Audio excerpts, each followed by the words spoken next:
अब इस क्वेश्चन को देखो, ये बहुत शानदार क्वेश्चन है। रिलेटिव वेलोसिटी का क्वेश्चन हमसे क्या कह रहा, हमसे कह रहा है can the relative velocity of two bodies be greater than the absolute velocity of either body. क्या ऐसा हो सकता है कि रिलेटिव वेलोसिटी ज़्यादा आए एब्सोल्यूट वेलोसिटी से किसी भी बॉडी की? क्या ऐसा कोई केस है? तो बिल्कुल ऐसा एक केस है।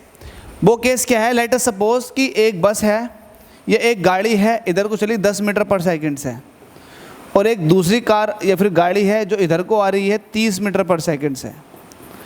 अगर आप इसको ए कहो और इसको बी कहो, तो मैं ये कह रहा हूँ बी ए बी की रिलेटिव वेलोसिटी बताओ बी के रेस्पेक्ट में, ए की रिलेटिव वेलोसिटी बताओ बी के रेस्पेक्ट में, तो आप कहोगे V A minus V B.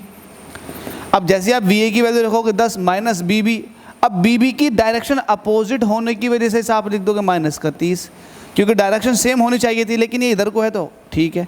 तो ये हो जाएगा 10 + 30 मतलब 40। इसका मतलब ये है कि ए के रिस्पेक्ट में बी जो है 40 मीटर पर सेकंड से अप्रोच करते हुए आएगी।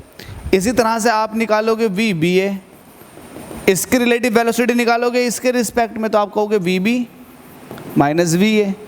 वी बी कितना है आपके पास 30 माइनस वी ए। अब वी ए जो है वो इसके अपोजिट डायरेक्शन में है, तो माइनस का 10 लगा दोगे, तो इसका मतलब हो जाएगा 30 + 10 मतलब इसका भी कितना आ गया 40। तो जाहिर सी बात है इसके रिस्पेक्ट में इसकी जो रिलेटिव वेलोसिटी होगी वो इसके रिस्पेक्ट में इसकी वेलोसिटी इसके रिस्पेक्ट में भी होगी। वी ए बी मतलब वी बी ए के क्या हो जाएगा बराबर। तो रिलेटिव वेलोसिटी तो इन दोनों की इक्वल है। इसको ऐसा लगेगा कि ये 40 मीटर पर सेकंड से आ रही है, और बी को ये लगेगा कि ए इसके पास 40 मीटर पर सेकंड से आ रहा है। अपोजिट डायरेक्शन जब होती हैं तो वेलोसिटी जुड़ जाती हैं, तभी तो ऐसा लगता है कि एकदम से कोई बॉडी आपके पास आ गई, क्योंकि भाई वेलोसिटी जुड़ जाती है। तो ये वाली बात आपने समझ ली, ठीक है। अब जब ये वाली बात आपने समझ ली, अब इनकी इंडिविजुअल वेलोसिटी देखो जिसको आप एब्सोल्यूट कहते हो। तो ये जो आपकी 10 मीटर पर सेकंड है ये है आपकी एब्सोल्यूट वेलोसिटी, जिसको हमने अर्थ के रेफरेंस में ले रखा, और ये भी एब्सोल्यूट है बी के लिए। तो हमसे पूछ रहा था can the relative velocity of two bodies be greater, बड़ी होगी एब्सोल्यूट से। बिल्कुल भाई इसकी कितनी है, एब्सोल्यूट 10 है, जबकि रिलेटिव कितनी आई है 40। इसकी एब्सोल्यूट कितनी है 30 है, जबकि रिलेटिव कितनी आई है 40। तो यस, ये बात बिल्कुल पॉसिबल है कि जो रिलेटिव वेलोसिटी होती है वो एब्सोल्यूट से ज़्यादा आती है, लेकिन कंडीशन तब है जब दो बॉडी एक दूसरे के अपोजिट डायरेक्शन में आ रही हों। तो आप लिखोगे आंसर लिखोगे और लिखोगे यस व्हेन टू बॉडीज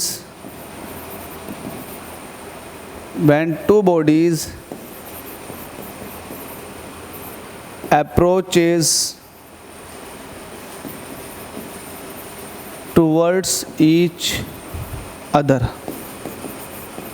जब अप्रोच करें एक दूसरे, it means the body, it means the हटाओ लिखो bodies, it means bodies are just moving in opposite direction. अगर ऑपोजिट डायरेक्शन में मूव कर रही होंगी तो ऊपर वाली बात बिल्कुल सही हो जाएगी, अगर सेम डायरेक्शन में मूव करेगी तो ऊपर वाली बात झूठ हो जाएगी। आई होप आपने मेरी बात समझ ली मैं क्या कहना चाह रहा था। Thank you so much.